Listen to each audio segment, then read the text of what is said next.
In 1930s Austria, engineer Ernst Schneider tackled a problem that had frustrated ship captains for generations. Large vessels needed to navigate tight harbors with pinpoint accuracy, but traditional propellers only moved them forward or backward. Docking became an awkward, risky maneuver, especially in crowded ports where missteps could mean real damage.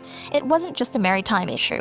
Conventional propellers, both in ships and aircraft, share the same core limitation. They only push in one direction.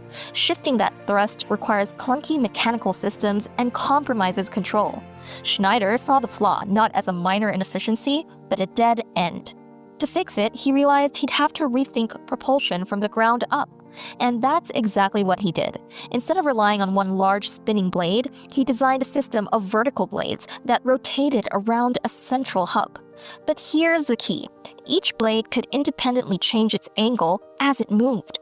Thousands of times per minute, these blades would adjust to redirect thrust instantly, in any direction. This wasn't theoretical.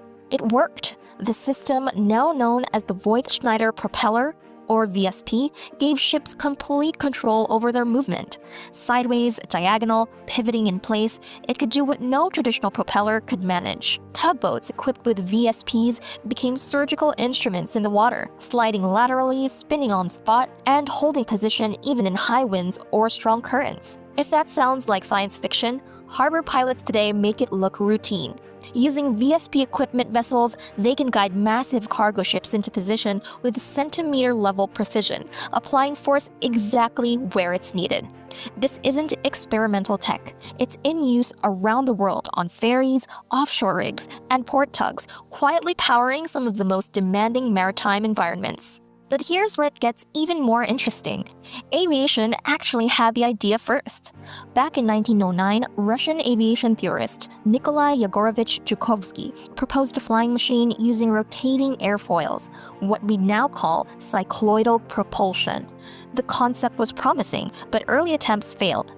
Materials were too fragile, control systems weren't sophisticated enough. And so the idea was shelved, only to find its footing decades later, in ships rather than planes. Yet the core physics never changed. Water and air may differ in density, but both obey the same laws of fluid dynamics. The precise instant control that makes cycloidal propulsion work at sea should, in theory, work just as well in the air. And after nearly a century of proven success in some of the toughest marine conditions, the technology's reliability is no longer in question. What held it back from flight wasn't physics, it was the tools of the time. Now, the advanced materials and modern computer systems, the real question facing aerospace engineers isn't if this kind of propulsion could work in the sky. It's why not now?